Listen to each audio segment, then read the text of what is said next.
Well, today seems as good a day as any to probably put a flag on my YouTube account by doing this topic, but I want to talk about Israel with an anthropological look. Some of the things that I want to share are focused on power, land, how they built their empire.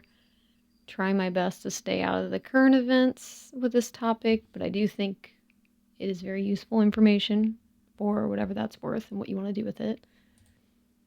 So, as you all know, I like to start things with a question or the question that got me interested in whatever topic I'm sharing. And my question was, how does a state go from a disputed colonial project in 1948 to one of the most consequential military and technological powers on Earth in fewer than 80 years? And what does it mean anthropologically when that power is built on contested land, layered identities, and relationships that powerful nations around the world have found either indispensable or deeply threatening? So today we are not approaching Israel as a news story, although that would be relatively easy right now, right? I'm going to approach this as an object of critical anthropological inquiry, and that means I'm going to be asking different questions than what you might be expecting or what you're wanting me to ask. Not just what happened, but whose narratives get institutionalized, whose get suppressed, and how does this power reproduce itself across culture, across land, and international alliance? So this is kind of a long conversation. We're going to move through it very carefully. I'll be patient with you all. I'm not going to go too fast. I really want to make sure I'm doing this topic justice, so please hang in there, and I'll do my best. As a reminder, I'm using an anthropological lens, so I won't be just telling the raw, straight history here. I'm looking at this from a very specific point of view and always looking at things from a systems-based approach. So the first concept that we need to establish is settler colonialism. And it is distinct from classical colonialism in ways that really matter for understanding Israel. And there was an anthropologist named Patrick Wolfe. He's one of the most cited theorists in this field. And he had argued that settler colonialism operates through a logic of elimination. Classical colonialism, those powers extract labor and resources from indigenous populations and then they leave. And settler colonial projects, by contrast, require the permanent replacement of indigenous populations with settler societies. So that probably sounds familiar if you live in the USA. Just adding that plug there. The land itself is the primary target and not just its economic output. Political scientist Lorenzo Veracini, he extended this further by identifying how settler colonial societies work to naturalize their presence, meaning that they make the settlers appear as the original and rightful inhabitants while reframing indigenous people as obstacles, as threats, or historical footnotes. Applying this framework to Israel does not really require taking a political side or anything like that, or in a conventional sense, at least.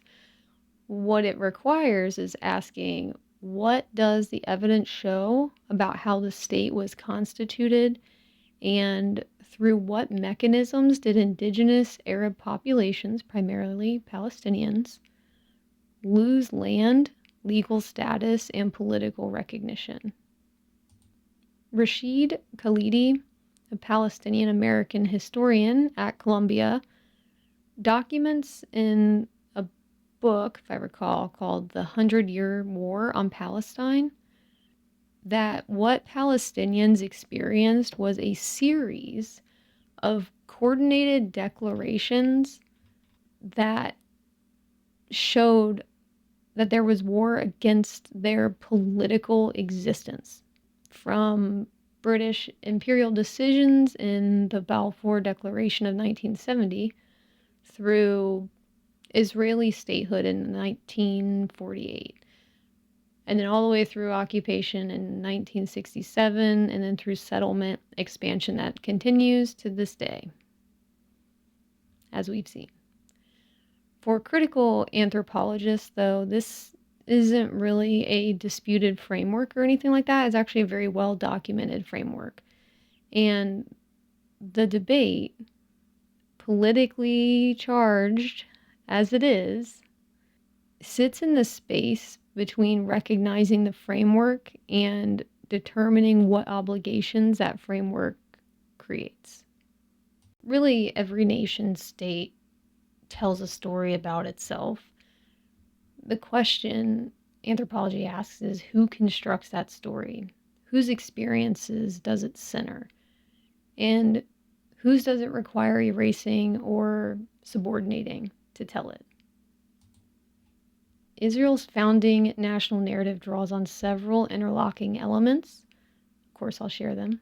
The first is the Zionist project, a late 19th century European Jewish nationalist movement that identified Palestine as the ancestral and spiritual homeland to which Jewish people had an inalienable right of return. Theodor Herzl, often called the father of modern Zionism, was himself a secular journalist responding to European anti-Semitism, not primarily a religious figure. And this matters because Zionism was, from its inception, a political ideology with competing internal factions. There were socialists, religious, revisionists, and not a monolithic movement. The second element is the ingathering of exiles, which is the idea that Jewish people believe from anywhere in the world could, by virtue of their Jewishness, immigrate to Israel and receive citizenship. This is enshrined in the Law of Return, which is from 1950. An anthropologist, Don Handelman, and sociologist Baruch Kimmerling, they both examined how Israeli national identity was constructed through a process of what Kimmerling called cultural militarism, which is weaving military service, sacrifice, and security threats into the fabric of everyday civic identity. James Scott's concept of legibility is useful here as well. States make populations legible, readable, administrable, categorizable in ways that serve state power. The Israeli state made Jewish identity legible through documentation, citizenship, frameworks, religious registration systems, all while simultaneously making Palestinian identity administratively illegible through land disposition, village demolition, and legal classification as present absentees, which is a bureaucratic category that's applied to Palestinians who remained inside Israel's 1948 borders, but had been displaced from their original homes.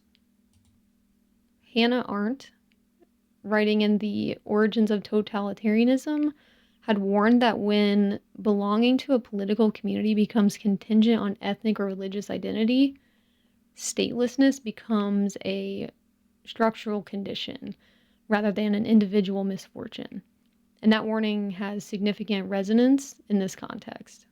One of the most anthropologically rich and underreported dimensions of Israeli society is its internal ethnic stratification, which are the ways in which not all Jewish Israelis occupy the same position within the national hierarchy.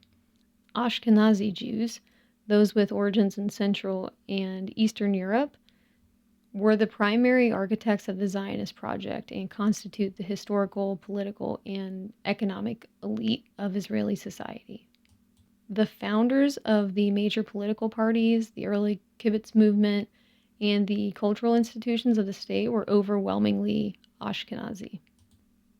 Then we have Mizrahi Jews. Those were the individuals from North Africa, the Middle East, and the broader Arab world. They were brought to Israel in large numbers after 1948, often under complex and coercive circumstances. Many were encouraged or pressured to leave countries like Iraq, Morocco, Yemen, and Egypt. Once they were in Israel, though, they faced systematic discrimination. Settlement in peripheral development towns, lower quality schools, discrimination in housing and employment, and cultural denigration of their Arabic inflected traditions and languages. Sociologist Shlomo Swirsky had documented this stratification extensively, and Mizrahi intellectuals and activists have long argued that Israel reproduced a form of internal Orientalism, treating Arab-origin Jews as culturally inferior to European-origin Jews.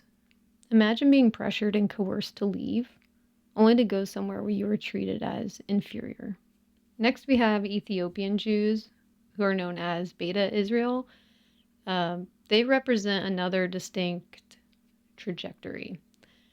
They were brought to Israel through airlifts in 1984 and 1991. And they have faced documented racism, including discriminatory housing policies, school segregation of their children, and notoriously coerced contraception through Depo-Provera injections, which is a practice that the Israeli government acknowledged in 2013. Next, we have the Bedouin communities of the Negev. They occupy yet another position, indigenous to the land for centuries before Israeli statehood. Bedouin have been subject to the Prawer Begin plan and related policies that aimed at concentrating them in recognized townships, displacing traditional land claims through administrative means, which led to approximately half of the Bedouin population living in villages that the Israeli state classifies as unrecognized. And there was a critical anthropologist named Smidar Levy, and she herself is Mizrahi. She has written powerfully about the intersection of gender, ethnicity, and bureaucratic violence within Israeli society, showing that marginalization is not simply external to Israel, but constitutive of it. Palestinian communities exist across 4 distinct legal and political contexts, each with different implications for rights, movement, and identity. Palestinian citizens of Israel. They are sometimes called Arab Israelis, and they comprise about 20% of Israel's population. They hold Israeli citizenship, but exist within a legal framework that, according to scholars like Adala, as part of the Legal Center for Arab Minority Rights in Israel, they include more than 65 laws that discriminate against them on the basis of national or ethnic identity. The 2018 nation-state law, passed by the Knesset, formally declared Israel the nation-state of the Jewish people. They downgraded Arabic from an official language and institutionalized Jewish settlement as a national value, which is encoding ethnic hierarchy into constitutional law. Palestinians in the West Bank live under Israeli military occupation that has now persisted for nearly 6 decades. Neve Gordon he's an Israeli political scientist and the author of Israel's Occupation. It's called Israel's Occupation.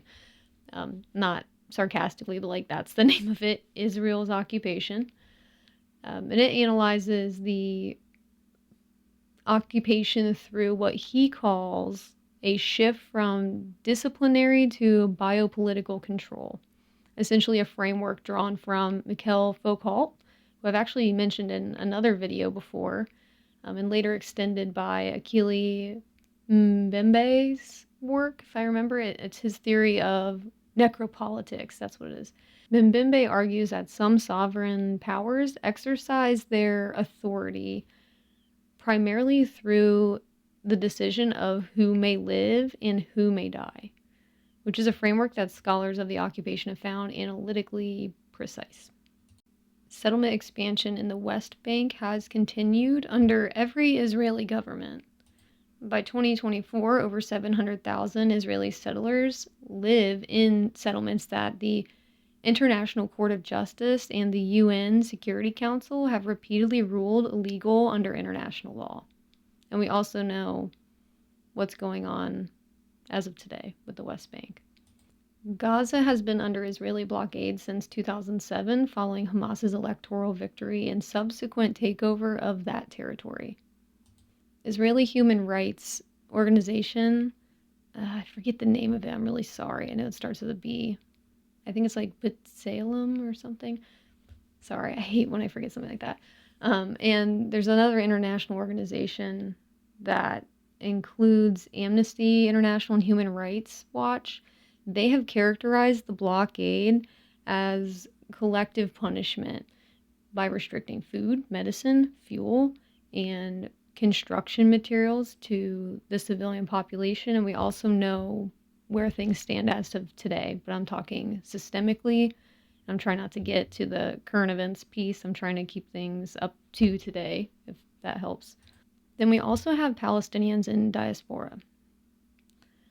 So the largest group numerically here that I'm talking about, they hold no right of return to their places of origin under Israeli law, while Jewish immigrants from anywhere in the world may claim citizenship immediately.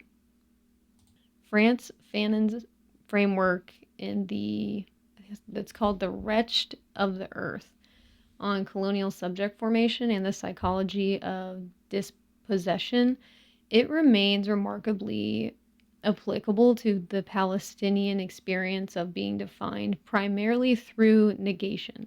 So meaning as a security threat, through demographic problem, or an obstacle. So your identity is known through something negative occurring, rather than seeing them as a people with sovereign claims. Historian Ilan Pappé, in The Ethnic Cleansing of Palestine, documents that the displacement of approximately 750,000 Palestinians in 1948, an event that Palestinians refer to as the Nakba, which means catastrophe, was not incidental to Israel's founding, but was planned and systematically executed.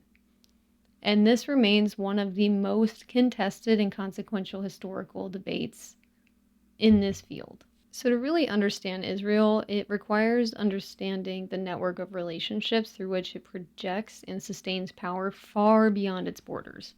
Starting with the obvious one, the U.S.-Israel alliance. So no relationship is more structurally significant. And since 1948, the United States has provided Israel with more foreign military financing than any other country in history. Over $158 billion in total, just by recent estimates, and it's probably already gone up just since I've said this. But this includes guaranteed annual military aid of $3.8 billion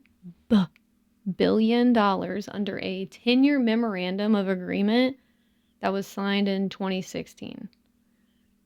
Beyond funding, though, the United States has used its UN Security Council veto to shield Israel from binding resolutions on settlement expansion, occupation, military conduct, more than 40 times since 1972.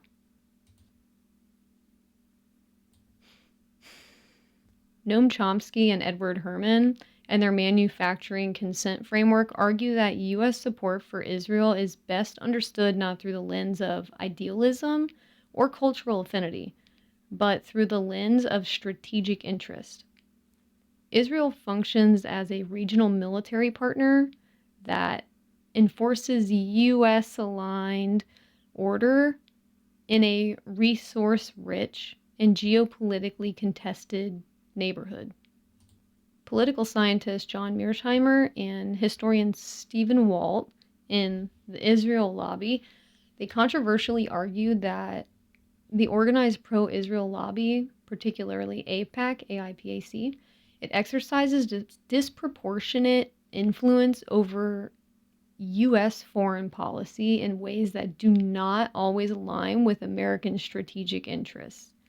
This is what you'll see a lot of people mentioning to not follow or to follow AIPAC-funded politicians. That's something to look into a little bit further if that is something you would like to know more about. It's AIPAC. You can look up trackaipac.com.org, something like that, and you can see more about that. But the book that I mentioned, The Israel Lobby, it was widely condemned in policy circles, but received serious scholarly engagement in international relations literature. So take that for what you would like. Next, I'll talk about arms exports and surveillance technology. This seems pretty relevant to today, but I'm not going to talk about it in terms of what's going on today with AI. I'll probably do that in a separate video at some point. Israel is among the world's top 10 arms exporters relative to its size. Its defense industry, companies like Elbit Systems and Rafael, those companies sell systems like weapon systems, drones, border surveillance technology to governments across the world. And they often advertise products as battle tested, a phrase that refers to their use in Gaza and the West Bank, almost like they're using it as a testing site. Most consequentially, though, is that the NSO Group, which is an Israeli cyber surveillance firm, developed Pegasus, which is a spyware that's capable of assessing any smartphone without the user's knowledge. Any smartphone. Pegasus has been documented in use by authoritarian governments to surveil journalists, activists, opposition politicians, and heads of state. Victims have included journalists connected to murdered Washington Post columnist Jamal Khashoggi, heads of governments across Europe, and human rights defenders in Mexico, India, and there's another country I can't think of. Maybe it'll come to me by the time I do captions, but I don't know. Azerbaijan, that's what it is. The Israeli state issues export licenses for Pegasus as a foreign policy tool.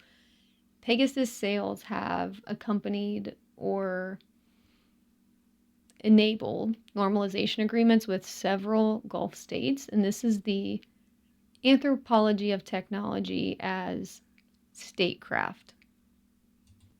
If you haven't already noticed from other videos I made, I do have a preference for power dynamics, of course technology, but looking into power dynamics. So I'm going to talk about regional power dynamics in this next part.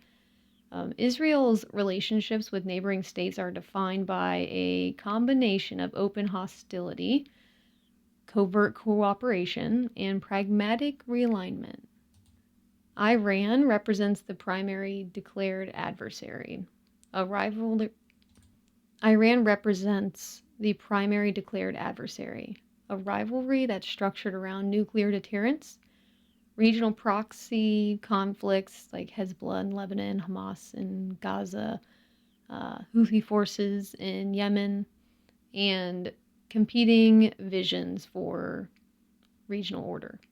Israel has conducted covert operations against Iranian nuclear infrastructure, including the Stuxnet cyber attack that attributed to Israeli and U.S. intelligence, and has assassinated Iranian nuclear scientists as well. The Abraham Accords in 2020, It was brokered by the Trump administration, and it normalized relations between Israel and the UAE, Bahrain, Sudan, and Morocco as well. And it was a realignment driven primarily by shared hostility toward Iran rather than resolution of the Palestinian question. Saudi Arabia was in normalization talks with Israel prior to October 7th, 2023, probably a familiar date to most of you, which is a process that has since been complicated but not entirely derailed. Next, I'd like to talk about UN tensions and international law. Israel holds a distinctive position in international law. It is among the most frequently cited states in UN resolutions for violations of international humanitarian law, and simultaneously among the states most shielded from binding consequences by U.S. veto power.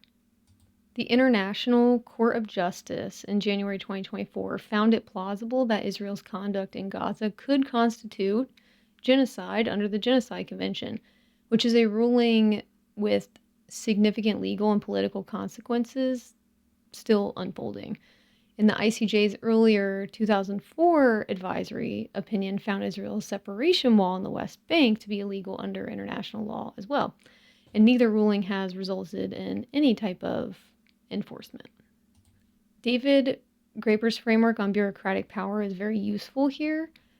International law creates obligations that powerful states can selectively honor or ignore, and the mechanisms of enforcement are themselves structured by the same power relations that they theoretically regulate. Now we're getting into some meat and potatoes here, so buckle up. I'm going to talk about October 7th and the Gaza war through a colonial violence framework. On October 7th, 2023, Hamas-led forces breached the Gaza perimeter fence and carried out attacks on Israeli communities, killing approximately 1,200 people, mostly civilians, and taking roughly 250 hostages into Gaza. It was the deadliest single-day killing of Jewish people since the Holocaust. And I will add here that a critical anthropological analysis does not require minimizing this type of violence. What it does require is situating it within the structural frameworks we have built throughout this video so far. I mentioned him earlier, Frantz Fanon.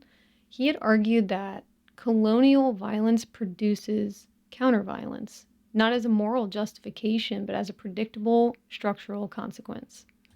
When a population is sealed, surveilled, economically strangled, and denied political horizon for 17 years under blockade, the conditions for explosive violence are reproduced continuously. That does not make the targeting of civilians ethically defensible by any means.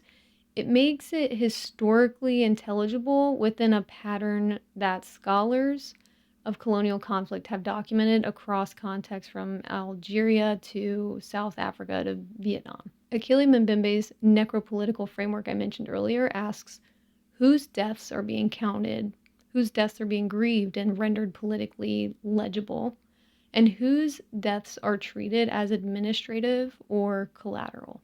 And the disparity in international media coverage, diplomatic response, and legal accountability between Israeli civilian deaths and Palestinian civilian deaths, which by early 2025 had exceeded 45,000, just by what the Gaza Health Ministry counts, with significant independent corroboration, is itself anthropologically significant data.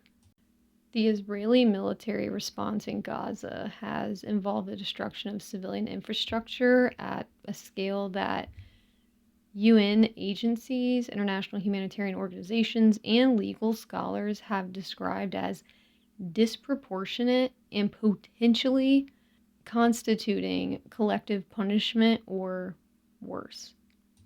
The deliberate targeting of and destruction of hospitals, universities, refugee camps, and food distribution systems has been documented by journalists in satellite imagery analysis as well.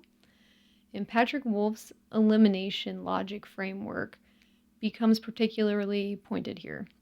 So the question that critical anthropologists are asking is whether the current conduct of the war represents a continuation of the foundational settler colonial structure I mentioned a while ago, and an intensification of the logic of erasure applied to Gaza's civilian population, or whether it represents a qualitative departure. The ICJ's genocide plausibility ruling suggests, at minimum, that the question is legally serious. What is clear, though, from an anthropological standpoint, is that the framing of October 7th as an unprovoked attack on a sovereign state, stripped of its colonial context, produces a fundamentally incomplete analysis, one that serves a political rather than scholarly purpose. Equally, framing it purely as resistance without accounting for the deliberate targeting of civilians produces its own distortions. The analytical task is to hold both the structural and the ethical simultaneously, because two things can be true at the same time. Okay, we've covered a lot. So what we have covered today is anthropologically very dense, because the reality is also anthropologically dense. And Israel's rise to power is inseparable from settler colonial logic, from U.S. strategic investment, from a surveillance and arms export economy, from internal ethnic hierarchies that complicate any simple narrative of Jewish national solidarity. Also from the sustained suppression of Palestinian political and cultural identity across multiple generations. The reason Israel's global influence feels threatening to some powerful actors, whether that is Iran, regional Arab governments, or increasingly some Western allies, as we've seen, including the United States of America, though we don't say that out loud quite the same. It's because power that is built on sustained legal exception, military impunity, and selective international law enforcement is inherently destabilizing to the international order those actors depend on. When a state can indefinitely occupy territory, expand settlements in defiance of international law, surveil foreign heads of state through commercial spyware, and face no binding consequences, it demonstrates that the rules-based international order is far more conditional than its advocates claim. That is not a partisan observation, it is a structural observation. Critical anthropology does not tell us what the solution is. It tells us what the structures are, who they serve, and at what cost.